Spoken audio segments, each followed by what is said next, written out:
So just Yeah. to verify the businesses, and so what it does is it asks us, we need to go through this regulatory address. We need to, first of all, we will create an address bundle. We will tell the system, okay, this is our address.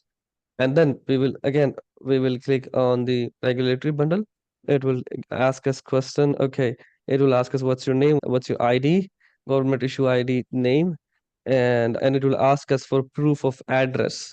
Like we have to upload any document that we have that shows us the name, our name, and the address that we put in the address bundle. So we can prove them. Okay, this is the.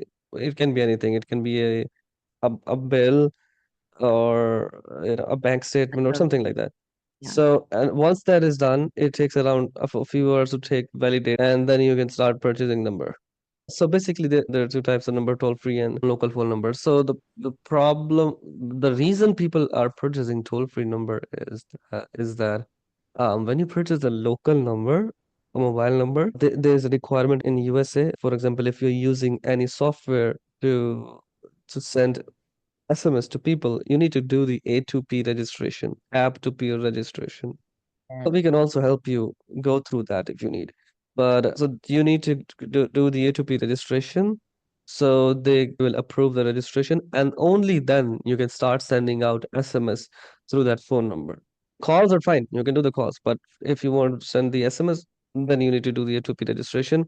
It is mandatory for all the businesses that are using apps. And the reason people purchase local number, toll-free number, is that they don't have to go to A2P registration.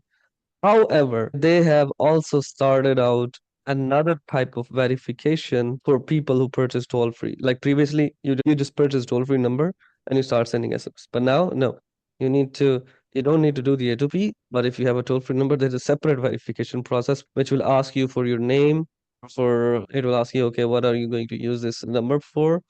And can you give an example of a message and something like that? But we have all those example templates and how to pass Ah, that okay. registration.